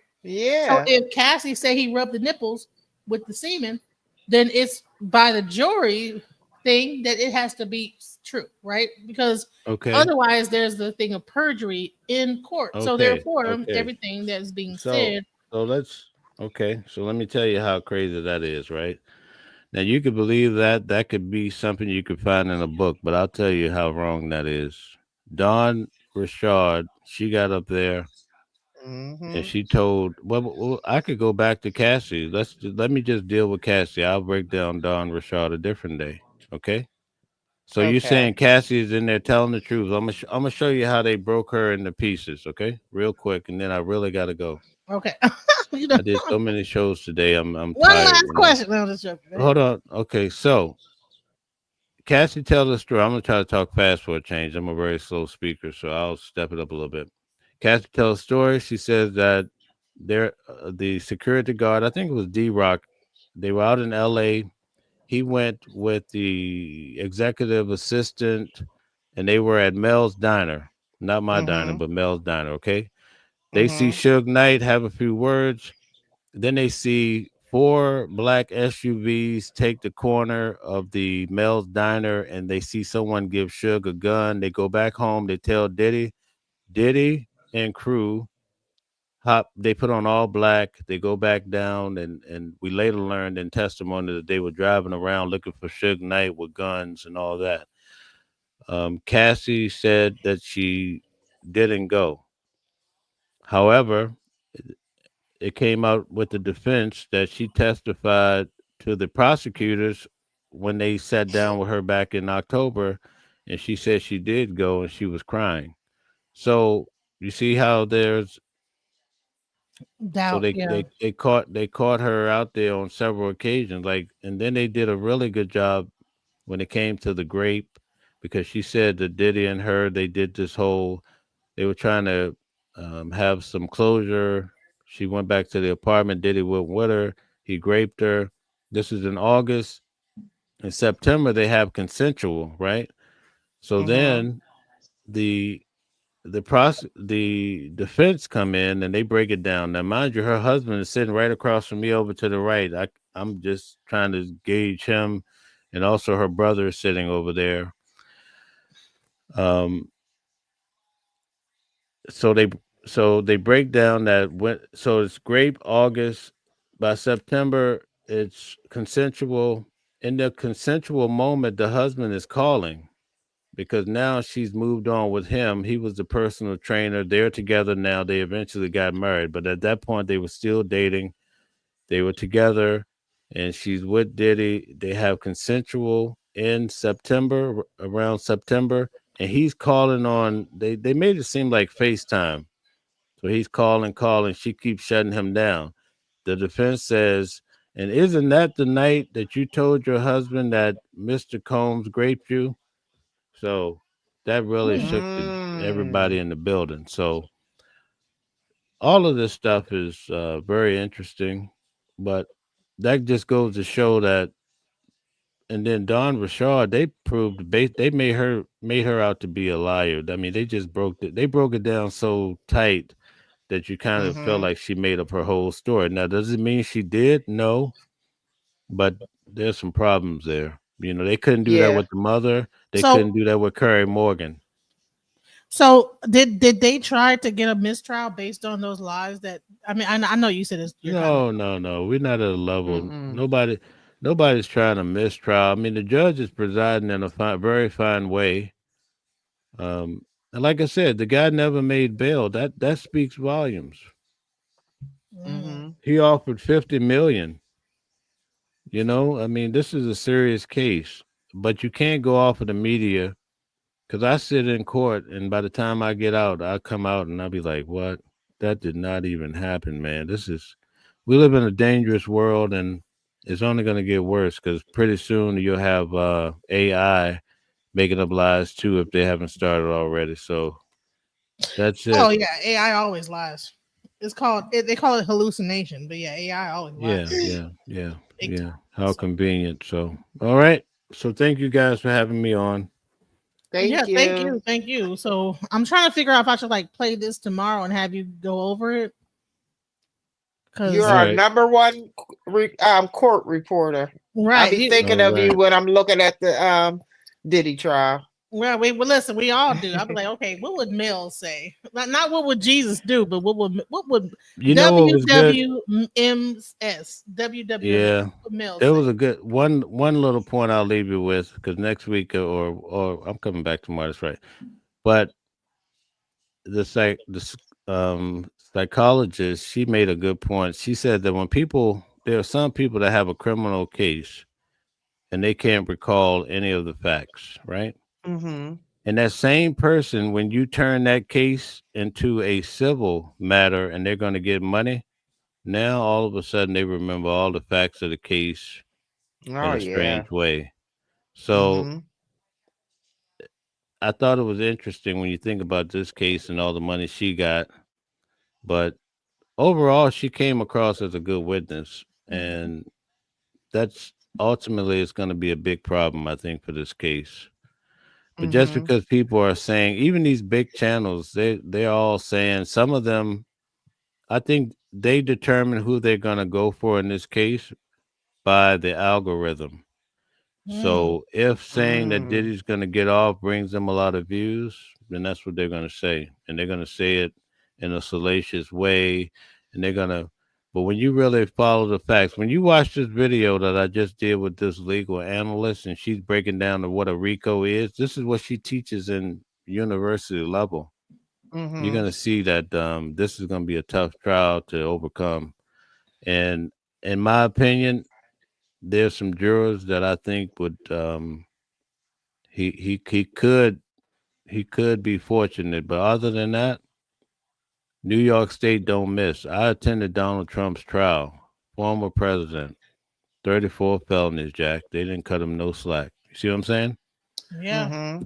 Good night, y'all. I'll Hey, see hey, you real Good quick, soon. night. should we Oh, cover your thing that you did with her tomorrow? Or will she just finish up with that, or no, I got a whole new. I got a lot to talk about. That okay? I want to So talk about. I want to talk about stuff that the other channels they don't talk about. The stuff that I want to talk about what Diddy's wearing, his mindset, the stuff that you typically don't pick up, like Cassie's pregnancy and how it affects. They didn't want her to walk in front of the jury. I want to Mm-hmm. touch on the things that I see because I'm in tune with who's there and what they're saying, but also what the media is saying. And they have this guy called Inner City News or something like that. Yep, mhm. inner city. So Mm-hmm. now they've started to attack him and twist his words. That's Mm. that's what we were talking about in the lunchroom and places. That's the new thing. So that's that's skewing the whole public perception. And you see now Diddy has a strong following now, and it's coming from the media. And I'm not knocking that. Everybody has to do what they have to do. But I think for the most part, the government is laying down a very tough case, and I don't know how any man, not just Diddy, it's not even about money with the government. These people are all salary workers. You know what I mean? I mean, at least Mm-hmm. that's what we imagine. So, Right. So we're gonna play some of your video tonight, and then tomorrow we're gonna be back. People, we're gonna be back with Mel. Or he's gonna really get into the trial tomorrow night at 6 p.m. We're gonna really get into the trial and how people feel, all this other stuff, like the jury. I want to know how they're looking the whole time. I want to know what all the And things. I want to hear about like how the people outside, because there's a lot of protesters. I heard one woman say on there, "Shoot, I'll sleep with Diddy and do all that stuff." And listen, I've even heard people when they're coming out of like the getting into their cars, like the questions that they're asking. So did you know such and such and such and such? How did you? And like, what in the heck? So there's people outside that are like the reporters, and they're asking the most salacious questions, just outside the courtroom. So yeah, I want to know what that whole thing, what's going on with that. So I hope All right. tomorrow. Well, I want to hear some stories, but okay, Mel, I know you're tired, and we will Yeah. All not right. let you go. And my cousin keep on saying, I'm one sorry. more question. I know, right? Yeah, you got He's a tomorrow. taskmaster. Tomorrow. Yeah. Yep. Very good. You guys have a good night, and thank you. All right, You much too. love, Thank Mel. you. So let's go All check. right. Let's check out what he said to say on here. Okay. You supposed to be on my side, Vet. You my cousin. My cousin saying, keep talking. I'm like, yeah, I want to get the tea, honey. I want to get the tea. You know what I'm saying? We are getting the tea, but he said he had to go like Right. 5-6 times. Nah, ain't no getting ready to go. But listen, I He want to tired. Right, let's hear a little bit of like the description that Armand had. I think this is a funny description. Let's go into the Yes, I love his description. Go ahead. hilarious. How he describe it. Bowls, nights, the vibe. He said it was candles, it was mood lighting, and then it was just bottles of. But see, I don't care about the oil so much. But I don't know if they were heated or room temperature or whatever happened. And I don't know if it was in pink bottles. I don't know what kind of, but they were like bottles of baby oil next to the water. And he said, Now, hold on. Let me back it up a little bit because this shit, he is hilarious. How he describes it is like he got that from playing basketball. So the Punisher was in there punishing Janet, aka Cassie. Okay. And so the website, we're not going to go on here because I don't know what it's given, and this is YouTube. It's called getpunished.com. Getpunished.com. They said that they do bachelor parties, late night parties, ladies' night parties, and things of that. They said a lot of times they would meet to be like 2:30 in the morning. Okay. Hilarious. This is now before we get to the cross-examination, this is the prosecution. This is his testimony. We haven't got into the cross-examination yet. Now, if you guys really want to know my opinion, I think that this witness was supposed to really nail in the coffin for Diddy. However, it ended up balancing or neutralizing Diddy or end up working in Diddy's favor. I personally feel like, I'm going to just be honest with you. This is not an open and shut case. And I don't feel like all the witnesses that they're bringing are just super strong witnesses that are killing Diddy. The Punisher, in my opinion, actually ended up being a better witness for the defense than he was the government. I kind of wish Mel was here to like substantiate that, but go ahead. And I'll tell you why as we go through it. Well, that's his own opinion. Yeah. So he's saying that's his own Why is he opinion. drinking a cool? He drinking a cooler. Now. Come on, he is hilarious with the cooler. Come on, you drinking a cooler? They asked where he would meet. What different places they would meet and where he would punish Janet.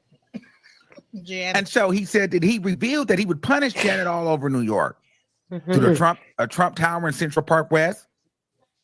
Striptease Central Park West.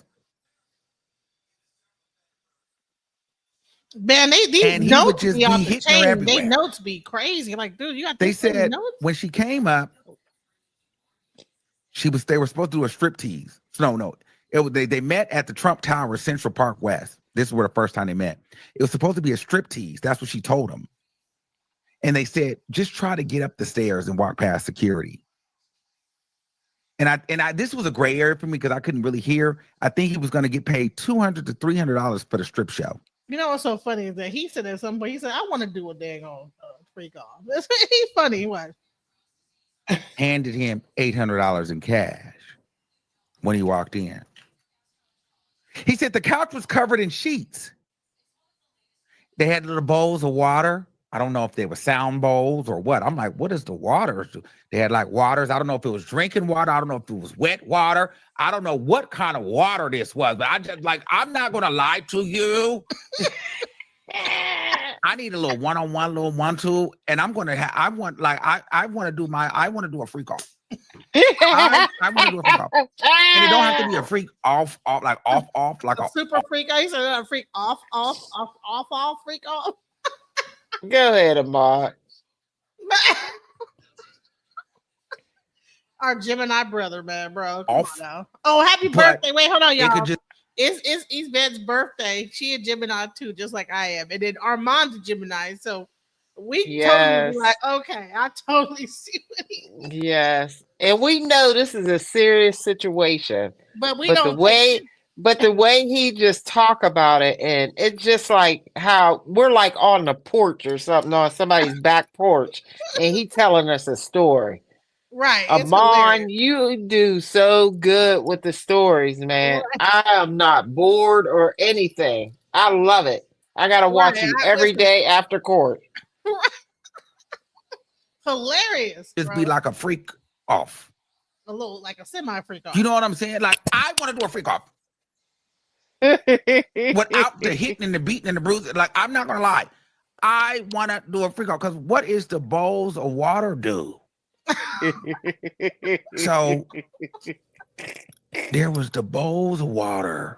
He said they just had like, and I'm sure they was expensive water, expensive bowls, nice, you know, to buy. He said it was candles, it was mood lighting, it was, and then it was just bottles of. But see, I don't care about the oil so much. But I don't know if they were heated or room temperature or whatever happened. And I don't know if they was in pink bottles. I don't know what kind of, but they were like bottles of baby oil next to the water. And he said to the water. He said that hold on. Wait, y'all. This shit is stupid. When I saw this, I said he had them like party favors. Right. Cassie started, and he would follow Cassie's lead. They were there, and he was trying to kind of get ready, and Cassie would just start oiling herself up.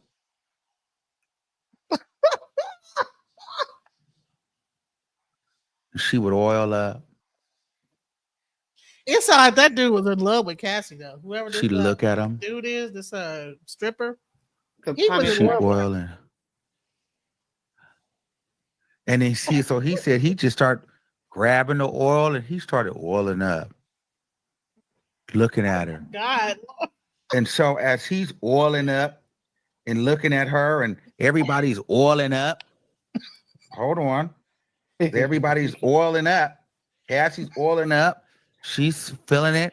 And he's oiling up and she's oiling up. And they're standing there rubbing oil. Now, I don't need that part because what are we doing all the rubbing the oil on? Like, shit, that's not, I can't do nothing with that. And then he said, the freak off up. It's too much. That as they was now you oiling up, but just imagine you in court and like you this. hear that. Right, you in court.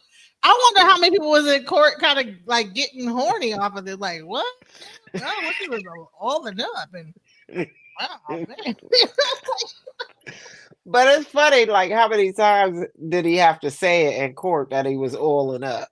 Right. So you were like oiling up and oiling up. Yeah, I was oiling up. What you oiled up? How many oil? I was putting it on my arm.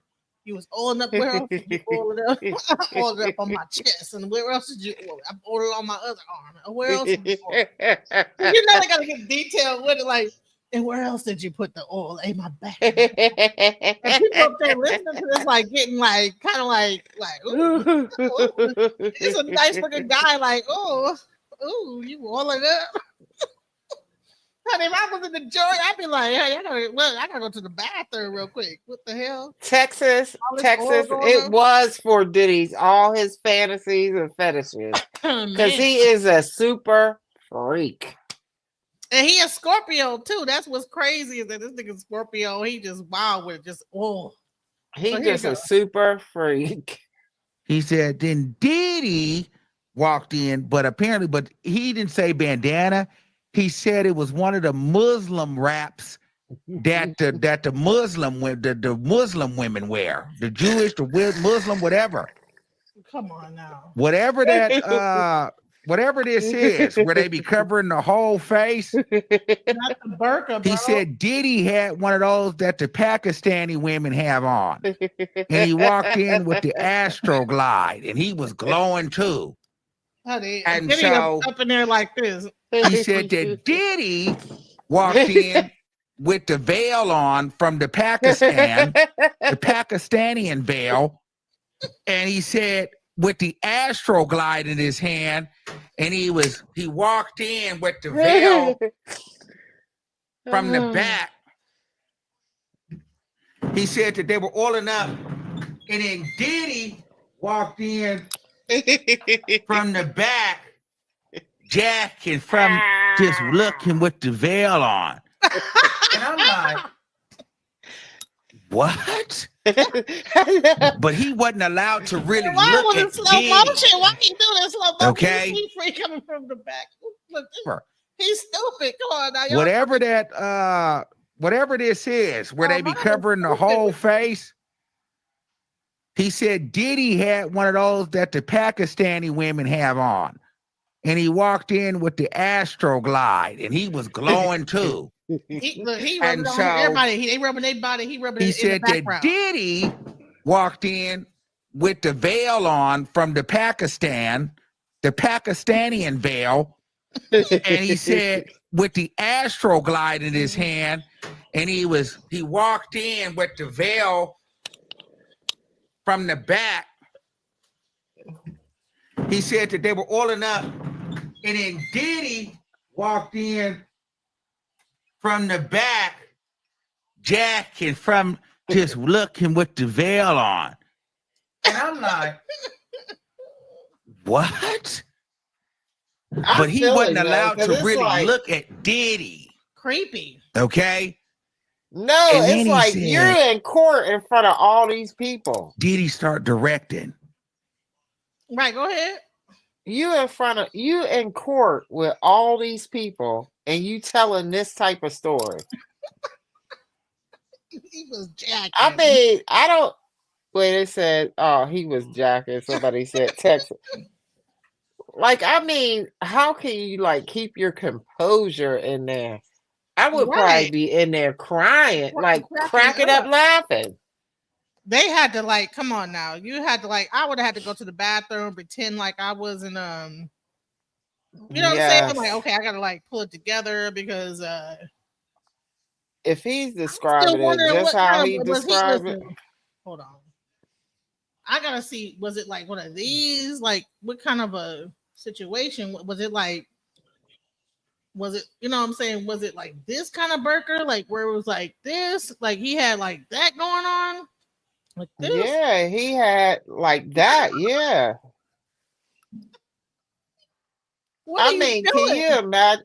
To me, that's scary. Like I would be scared as heck. Like what the heck? Who is somebody that? come out the darkness, glistening in the and rubbing and jacking off with a freaking a female burqa on. Like not even like a the new YNs got the like at least got the robbery mask on. Wouldn't that scare you? Oh man, I would have been so scared. You know, I probably would have darted up out of there like pew. Listen, the YN mask. Hold on, the YN masked up. Hold on. At least they have like the what is this stuff? No, not that. Hold on. They'll like this is okay. You know the YN look. You know with the right. Where they have like this. You're gonna have to get that down. I mean, what where the it's heck like is this, all that? like see, like this. Fuck, nigga.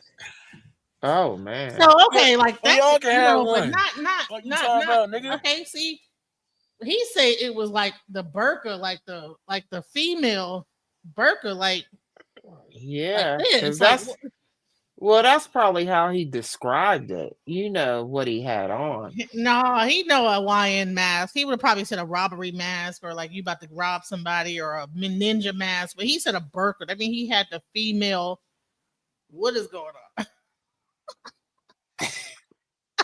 But that is so funny. Honey, I would have had to like leave the courtroom when they described what was going on. I'd be like, hey, look, I gotta like just step to the side because I'm like, dude, what? So here we go. So Diddy I gotta put this on because y'all gotta understand. He said, I'm about to show you exactly what he said. He said that Diddy had the veil on, and while oiling up, then Diddy would start directing. Then he say, fix the light, turn left, more oil, more oil. He said to his job, he had to stay oiled up.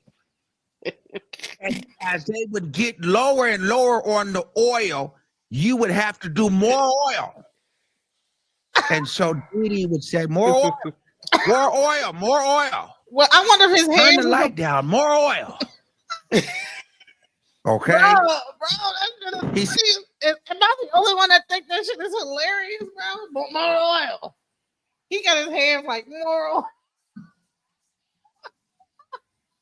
I'm sorry, y'all. I'm sorry. I'm stupid, bro. Said that they were oiling up, and then Diddy walked creep in from the back, jacking from just looking with the veil on. And I'm like, what? Yes, Texas. But he wasn't I allowed know to them really sheets was look at dirty. Diddy. Okay? And then he said, Diddy start directing. So Diddy I got to put this on because y'all got to understand. He said, I'm about to show you exactly what he said. He said that Diddy had the veil on, and while they oiling up, then Diddy would start directing. Then he say, fix the light, turn left, more oil, more oil. He said he said to his job, he had to stay oiled up.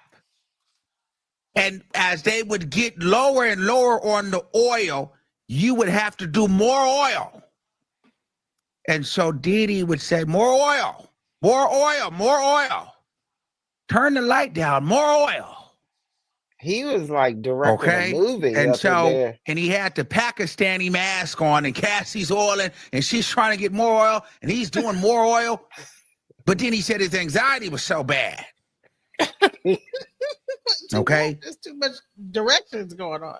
Then he said, once that ended, that time, Diddy just stood up and laughed and went to the other room. Bro, that is the funniest. Don't go back. Just let it play. That is the funniest shit I've ever heard in my life, bro. Yes. More oil. More oil. Like, what are we doing here? Like, what? Oh man. Can you imagine trying to get it in with somebody and they in the background? More oil. To the left, to the right, to the left. And then he had anxiety. Of course, you're gonna have anxiety because you getting hollered more oil by somebody with a mask on in the dark. That's scary. That's like a horror movie or something. Like, oh hell no. Texas, what you say? That's why Cassie was so irritated. Baby oil don't go in there. in your mouth or anywhere. Oh yeah, she was irritated. Yeah, Got it burning her mouth and burning her lips and stuff. She got. but they're saying like yeast infections and all that. You know what I mean? Yeah. I had a UTI, honey. You had more than a UTI with baby oil everywhere. Yeah. Just I mean, that was all the way just off. that was just so much oil. It was. I mean, I know that room cleanup was horrible. How can you even just get that oil out that carpet? Oh my goodness. No, And they then- were in like a pool, right? Wasn't it a whole pool? Like they were doing it inside of like a slip inside, kind of like a pool. I don't know. It seemed like they had covers all over everything. From what I understood, they were inside of like a pool where they would fill the oil up into the pool and they would just get it in. I don't even know how you would get like any like friction, leverage, anything off there. That's crazy. And then he up there with more oil. Like a weird, creepy creepster.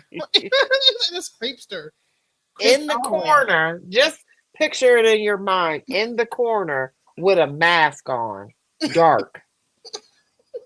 And you only can see him from the candle lit. It's just candle lit. Yeah, honey. That's hard. That's hard to see the person. Like what the who the fuck who over there? Right. And why we gotta keep putting on oil?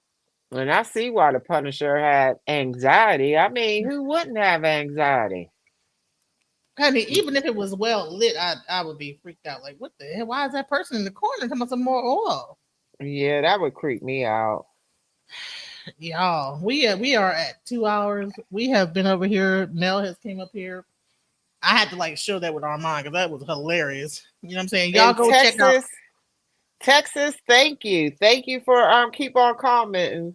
You got to come back tomorrow because Mel's going to come back tomorrow, and then we're going to talk about the Diddy trial. He going to talk about like other things, other than the testimony and how people act inside the courtroom, from Diddy's kids to the family. Then I have some questions because outside the courtroom is just crazy. I mean, it's crazy outside the courtroom. Yeah, it's crazy people outside the courtroom. Yeah, it's really crazy. And they're paying people like $20 an hour to wear free Diddy t-shirts. What is that all about? So yeah, girl. So anyways, thank you guys for like sitting here with us. You know what I'm saying? More oil, y'all. More oil. More oil. More oil. More oil.